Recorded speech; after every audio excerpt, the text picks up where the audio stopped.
Bonjour à toutes et à tous, Maëva de retour pour une nouvelle vidéo. Je suis très contente de vous retrouver comme à chaque fois. J'espère que vous allez toutes et tous très bien. Aujourd'hui, une petite vidéo concernant les guides. Donc les guides de lumière et les guides familiers, puisqu'il y a des différences notables entre les deux. J'espère, comme à mon habitude, pouvoir vous apporter de nouvelles connaissances concernant ce sujet. Vous apporter le maximum d'éclaircissement. C'est vraiment le but à chaque fois que je vous propose ce format de vidéo. Donc, qu'on les appelle les guides de lumière, les guides spirituels, les êtres de lumière, les anges gardiens, la bonne étoile, peu importe l'appellation que vous préférez leur donner, je vais tout au long de cette vidéo employer le mot guide, puisque c'est vrai que c'est le mot qui est le plus usité dans notre langage, j'ai envie de dire courant et quotidien. Donc ce qu'il faut retenir concernant les guides, c'est que ce sont des êtres supérieurs, donc des êtres qui sont à un niveau d'évolution le plus haut, qui ont franchi toutes les étapes, tous les différents ordres dans l'au-delà. J'avais fait une vidéo concernant les différents ordres et les différentes hiérarchies d'esprit dans l'au-delà précédemment. Donc là, on retient que ce sont donc des êtres très élevés spirituellement, qui sont donc d'un ordre supérieur. Concernant les guides familiers, ce sont donc nos défunts. Donc que ça ait été des membres de notre famille proche ou des amis très proches au cours de notre incarnation et que nous avons perdu, ils ont aussi leur rôle à jouer pour nous protéger, nous guider, nous aider à avancer dans cette vie. Alors, je vais parler en premier temps du guide, donc guide de lumière, guide spirituel. Une fois de plus, prenez le mot qui vous parle le plus. Donc, le guide, on en a en général au minimum un par personne. C'est vraiment le minimum. Il y a des personnes qui peuvent être entourées de 10 guides tout au long de leur existence. Mais retenez bien qu'on en a au minimum un. Et ce guide, il est là depuis notre naissance jusqu'à notre dernier souffle. Et très souvent, il continue de nous aider pour notre évolution lorsqu'on passe de l'autre côté. Donc il va nous aider à évoluer dans l'au-delà. Et aussi très souvent, il va être notre, voire un de nos guides dans nos futures incarnations. Et très souvent, de toute manière, on le reconnaît de toute façon tout de suite quand on arrive de l'autre côté, quand notre heure est venue, et on le reconnaît dans nos futures incarnations. Alors, sa fonction principale, elle est de veiller sur nous, de nous protéger de certaines formes de dangers qui peuvent être évitables, bien évidemment, une fois de plus encore selon la volonté de Dieu. Donc il est là pour nous protéger, il est là pour nous guider, il est là pour nous assister, pour nous soutenir aussi dans nos épreuves de vie, qu'elles soient plus ou moins difficiles. Sachez qu'on n'est absolument jamais tout seul, qu'il est toujours à côté de nous, prêt à nous donner des conseils, prêt à nous éviter certaines problématiques de vie. Et bien évidemment, comme on a notre libre arbitre, on fait très souvent le choix de ne pas l'écouter ou de ne vouloir écouter un petit peu que ce qui nous arrange dans certains cas de figure. Ce qu'il faut savoir, c'est que le guide ou les guides, là je vais parler peut-être plus au singulier, mais le guide ou les guides, il peut être là, rester à tout moment de notre existence jusqu'à la fin de nos jours, mais il y a des moments où il peut être remplacé par un autre guide. Pourquoi ?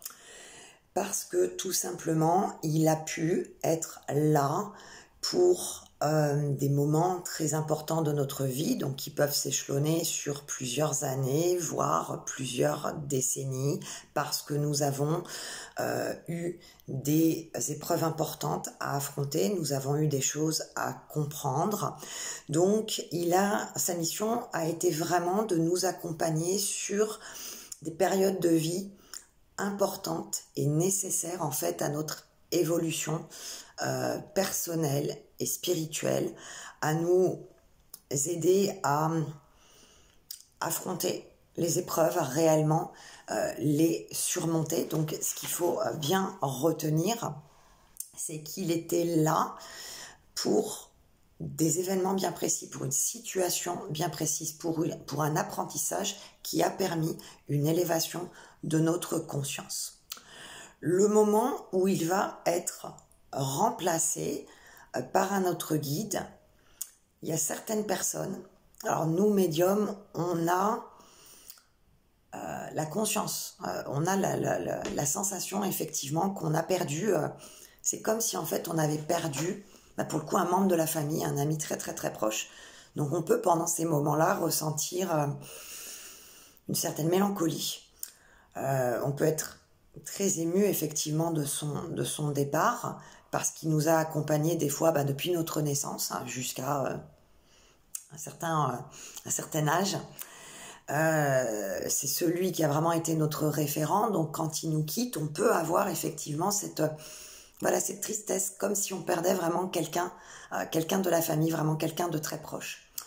Mais lorsqu'il part, il est instantanément remplacé par un autre guide qui va avoir lui aussi un rôle très important à jouer dans notre existence. Donc pareil, nous protéger, nous guider dans notre évolution, nous assister dans les épreuves et nous permettre d'arriver à un certain niveau de conscience. Donc ce qu'il faut savoir, c'est que le guide n'a pas toujours en fait le choix de la personne qu'il va guider, donc n'a pas toujours le choix de son protégé. C'est bien évidemment une décision d'encore plus haut, donc là je vais dire une décision effectivement de Dieu, puisque bon, moi je suis croyante, donc je dis le mot Dieu, mais voilà, vous pouvez une fois de plus prendre le nom qui vous parle le plus si vous n'êtes pas croyant en une religion quelle qu'elle soit. Donc ils sont toujours sous l'ordre de Dieu, donc Dieu leur assigne la mission de protéger telle ou telle personne. Pour certains guides, nous protéger, ça va être un réel plaisir, et pour d'autres, ça va être une mission qu'ils doivent accomplir, qu'ils acceptent. Et ils doivent mener à bien cette mission. Donc, il ne faut pas croire que c'est une corvée, absolument pas. C'est, je vous dis, soit un plaisir, soit une mission, parce que c'est vrai qu'il y a des personnes qui peuvent être plus coriaces que d'autres et qui peuvent avoir des existences plus compliquées que d'autres et qui évoluent spirituellement moins vite que les autres. Voilà. Alors, ce qu'il faut savoir aussi concernant le guide, c'est que il nous envoie toujours de toute manière des bons conseils. Il nous envoie toujours une bienveillance, mais extrême. Ce sont des êtres remplis de douceur et de bienveillance. Et très souvent, comme on a notre libre arbitre et comme la plupart du temps, on intellectualise tout, qu'on travaille avec notre mental, qu'on est dans la cogitation perpétuelle, on ne va pas, c'est même pas ne pas entendre les bons conseils, on ne va pas les écouter. Il n'y a personne qui est sourd, on ferme ses oreilles, tout simplement.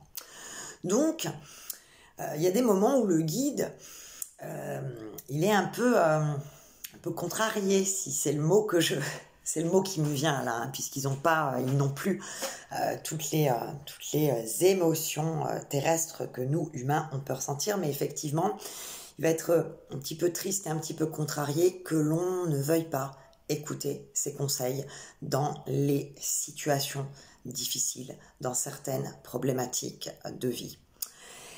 Et à l'inverse, quand il voit que ses conseils sont suivis et que effectivement par la suite c'est couronné de succès, il en éprouve un immense plaisir parce qu'il voit bien qu'il a été écouté, suivi et que à certains moments du coup on l'a bien entendu et on n'a pas en fait juste fermé ses oreilles tout simplement. Il faut toujours être attentif à la première impression qu'on va avoir sur une situation ou sur une personne qu'on va rencontrer au cours de son existence. C'est-à-dire que la première intuition, le premier pressentiment concernant telle ou telle personne, concernant telle ou telle situation, c'est toujours le bon, ça vous trompe jamais. Pourquoi ? Parce que c'est tout simplement la parole du guide qui entre en action pour vous informer concernant la personne, concernant l'événement. Alors, ça peut être des informations très positives comme des informations très négatives. Mais c'est vraiment ce qui vous vient tout de suite lorsque vous êtes face à une situation ou à une personne. C'est pas 4 heures après ou une semaine après, où là, c'est le mental qui va parler, c'est plus le guide. Le guide, c'est vraiment tout de suite. Donc c'est pour ça que on dit toujours de se fier à sa première intuition, à sa première impression, à la première pensée qui nous vient, mais vraiment instantanément. Le guide, il va par ses pressentiments, par ses intuitions, par ses paroles, nous informer aussi, des fois même, d'un grave danger que l'on peut éviter. Donc, c'est pour ça, ne fermez pas vos oreilles. Ne vous dites pas, non, là, je me dis ça, c'est moi qui cogite, je me fais des films sur telle ou telle personne, je me fais des films sur telle ou telle situation. Non, quand ça vient tout de suite, et ça vient, on a l'impression en fait que ça vient, c'est même pas que ça vient des tripes, quoi, c'est en soi, quoi, c'est tout simplement dans son âme, dans son cœur, c'est vraiment au plus profond de soi, il y a quelque chose qu'on ressent et qui se fait. Alors, concernant maintenant les prénoms, parce que beaucoup de personnes donnent ou veulent donner en fait un prénom à leur guide. Alors, ce qu'il faut savoir, c'est que là, c'est quelque chose d'un petit peu plus compliqué. Les médiums, dans certains cas, on a cette chance de pouvoir avoir un nom, un prénom de notre, voire de nos guides. Mais ce n'est pas systématique. Pour les autres non-médiums, pareil, leur trouver un nom, c'est assez difficile. Parce que dans l'au-delà, ils n'ont pas les prénoms que l'on peut trouver sur le plan terrestre. Et très souvent, ce sont des noms qui, pour nous humains, sont assez originaux, atypiques, voire imprononçables. Ça pourrait s'apparenter, je ne sais pas, à un mot d'un dialecte quelconque ou d'une langue étrangère très complexe en termes de prononciation, en termes d'entente tout simplement. Donc c'est très souvent des noms absolument imprononçables. Ça arrive que ce soit des noms qui semblent, j'ai envie de dire, assez humains, mais ça reste assez rare. Alors si on veut à tout prix donner un nom ou un prénom, alors certaines personnes vont appeler leur guide mon ami, puisque c'est vraiment l'ami le plus intime que vous puissiez avoir dans votre incarnation. Certains vont dire mon frère, bien sûr, et puis d'autres vont donner je sais pas, par exemple un prénom qu'ils aiment bien sur ce plan terrestre. Ça peut être aussi même un nom commun, donc par exemple appeler Chance. Je sais pas, je vous donne effectivement des exemples, hein. C'est vraiment des exemples que je vous donne, mais ça peut être le cas. En tout cas, si vous n'arrivez pas à trouver de prénom ou de nom commun ou quelque chose, voilà, qui vous parle, vous pouvez tout simplement vous adresser à un de vos défunts en citant le prénom d'un de vos défunts qui aura en charge de transmettre votre requête et les informations à votre guide de lumière. Parce que, on le sait, tous les bons esprits sont frères. Donc, de toute manière, si vous demandez, je sais pas, je vous donne un exemple, vous demandez à votre grand-mère, voilà, j'ai besoin de tel conseil pour telle situation, qu'est-ce que je dois faire, aide-moi s'il te plaît. Elle transmettra l'information à votre guide qui répondra du coup à son appel et qui, lui, personnellement, vous donnera la réponse. Et vous aurez des fois l'impression que c'est votre grand-mère qui vous a répondu directement. Non, elle a juste transmis votre requête à plus haut pour qu'on vienne vous aider, tout simplement. Alors, aussi, pareil, concernant l'apparence des guides. Alors, même nous, médiums, on a des fois du mal à pouvoir les voir distinctement. Pourquoi ? Parce qu'ils peuvent prendre diverses apparences. Alors, très souvent, et là je vais parler par expérience personnelle, ils vont avoir une apparence que je qualifierais d'androgyne. Par moment, donc on ne peut pas clairement savoir si c'est un homme ou une femme. On peut avoir des éléments de réponse par rapport aux énergies qu'on va recevoir, ou on va recevoir plus des énergies, des vibrations féminines, ou des énergies et des vibrations masculines, mais c'est parfois assez flou. Ils vont avoir une représentation qui peut être une représentation un petit peu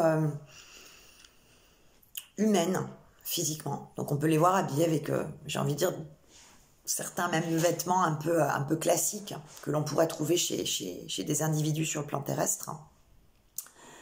Mais ça reste flou. On ne les voit que très rarement, en fait, de face. On les voit plus de profil, et si on arrive en fait à les voir en face à face, ils n'ont pas de visage, ils n'ont pas de traits humains. C'est une caractéristique qu'ils ont pour ne pas un petit peu qu'on les reconnaisse, qu'on leur attribue telle ou telle apparence en fait, voilà, terrestre. Ils restent très discrets à ce niveau-là. Il y a aussi certains cas où on peut les apercevoir plus grands en termes de taille qu'ils ne paraissent, et surtout les voir auréolés de certaines lumières. Donc ça va être des lumières très intenses, très brillantes, mais qui ne vont pas éblouir comme certaines lumières qu'on va trouver du coup sur le plan terrestre. Et on peut les voir donc avec des représentations qui s'apparenteraient un petit peu à des représentations angéliques que nous, humains, on est capable de faire tout simplement. Donc, vraiment leur trouver une représentation physique précise, c'est extrêmement difficile. Mais quoi qu'il advienne, quand on arrive en tant que médium, et même des fois, même en tant que non-médium, à les voir, par exemple dans un rêve, ou les voir dans un songe, il peut y avoir les représentations physiques que je viens de vous citer. On va parler maintenant des guides familiers, donc de nos défunts. Alors, tous nos défunts ne sont pas en mesure, lorsqu'ils sont passés de l'autre côté, de nous aider à avancer spirituellement dans cette vie. Pourquoi ? Parce qu'ils ne sont pas, pour certains d'entre eux, assez évolué, ils n'ont pas franchi en fait tous les ordres d'évolution pour pouvoir nous aider à 100% à avancer dans cette existence. Ils ont la possibilité, quand ils arrivent de l'autre côté, de demander à des guides supérieurs, à des esprits supérieurs à eux, de pouvoir protéger ce qu'ils ont aimé et ce qu'ils ont quitté. Donc, avec bien évidemment permission d'être spirituellement supérieurs à eux, ils vont pouvoir continuer dans l'au-delà à nous protéger, à nous consoler dans les épreuves que l'on va traverser, à nous guider d'une certaine manière, mais avec les possibilités qu'ils ont par rapport au niveau d'évolution dans lequel ils se trouvent. Donc ils n'ont pas, bien évidemment, tous les pouvoirs. Ils ont vraiment des possibilités qui sont très restreintes et il faut à chaque fois qu'ils demandent la permission aux esprits supérieurs de pouvoir agir sur telle ou telle situation, sur telle ou telle problématique. Même tout simplement le fait quand ils vont nous faire un signe. Donc les signes sont innombrables, hein. Ça peut être, je sais pas, déplacer un objet, ça peut être je sais pas, tracer un cœur sur le miroir de votre salle de bain avec la buée. Enfin, vous voyez, les signes sont innombrables. Donc là, je vous donne ces deux exemples, mais il y en a vraiment tellement que je pourrais pas vous les donner. Et bien, même pour ces signes qui sont toujours des cadeaux, mais absolument incroyables de leur présence, ils sont obligés de demander la permission de pouvoir faire ça. Ils ne décident pas d'eux-mêmes de le faire, tout simplement. Alors, à savoir aussi, lorsqu'un défunt qui était proche de nous va être amené un jour ou l'autre à se réincarner. Alors déjà, ce qu'il faut savoir, c'est que ils nous attendent de l'autre côté, donc ils attendent que nous aussi, notre tour soit venu pour nous accueillir. Mais comme ils ne sont pas aussi toujours décisionnaires de tout, en général, ils nous attendent. Soyez assurés qu'ils nous attendent. Mais des fois, ils doivent se réincarner un petit peu plus tôt que prévu. Donc, qu'est-ce qui va se passer? C'est qu'ils vont se réincarner, mais ils vont laisser leurs énergies, les énergies qu'on leur a connues, qu'on a pu ressentir, ils vont les laisser du coup dans l'au-delà. Et au moment de leur réincarnation, donc au moment de leur dégagement, j'ai envie de dire, ils vont prier pour nous et ils vont prier pour le fait qu'on puisse continuer à être protégés. Et ils vont demander que quelqu'un prenne le relais de notre protection. Donc, comme je vous le dis toujours, nous ne sommes jamais tout seuls.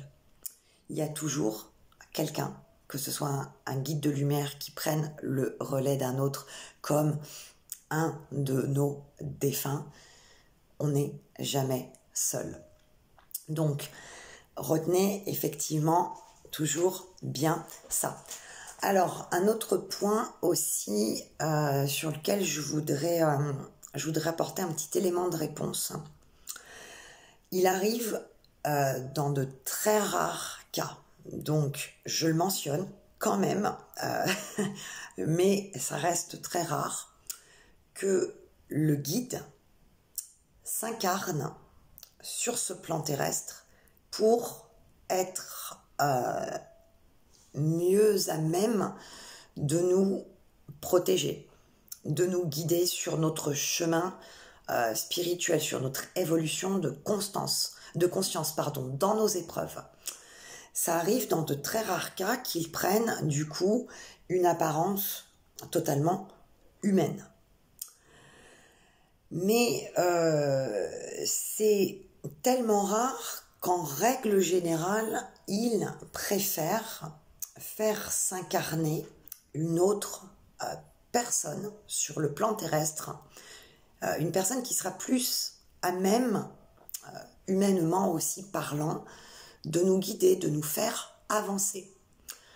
C'est le cas, et ça peut être le cas notamment des âmes sœurs. Je ferai prochainement une vidéo justement sur le cas des âmes sœurs, qui est aussi pareil, un cas un petit peu complexe, puisque maintenant on emploie le mot âme sœur pour toute relation dans la vie. C'est un petit peu le mot, j'ai envie de dire un petit peu le mot fourre-tout, le mot valise, et qui est tellement galvaudé, qui, pour moi, à mon sens, a perdu de sa vraie valeur et a perdu vraiment presque son identité, a réellement, oui, perdu son sens. Donc je ferai une vidéo prochainement sur les âmes sœurs, en essayant de vous apporter ma vérité sur ce sujet. Donc c'est ma vérité, elle n'est absolument pas universelle. Elle est en fonction de ce que j'ai appris, de ce que l'on m'a, de ce que pour le coup, et merci, les guides m'ont transmis, m'ont enseigné sur ce sujet des âmes sœurs. Mais ça sera un petit peu plus tard. Alors, je vais en venir à la conclusion, en espérant ne pas avoir été trop longue et surtout avoir été claire et précise. Pour conclure, nos guides, que ce soit donc des guides spirituels ou des guides familiers, donc nos proches, ils sont toujours là pour nous accompagner, nous éclairer, nous faire avancer dans cette vie, toujours dans la bienveillance, toujours dans le cheminement vers le bien, toujours avec des bons conseils. Ces pressentiments, comme je vous le disais tout à l'heure, ces intuitions, ces intuitions, ces pressentiments que l'on a, c'est bien évidemment toujours de leur fait. C'est toujours la voix des guides, donc libre à chacun de les écouter ou non. Vous conservez votre libre arbitre, donc écoutez-les ou pas, ça après c'est votre problème à vous. Voilà. Donc merci infiniment de m'avoir écouté jusqu'au bout. J'ai une fois de plus pris énormément de plaisir à vous partager un petit peu de mon savoir, un savoir qui n'est pas partagé, eh bien ne sert à rien. Donc merci de m'avoir écouté et je vous dis à très très très bientôt pour une toute nouvelle vidéo. Ciao ciao, bye bye.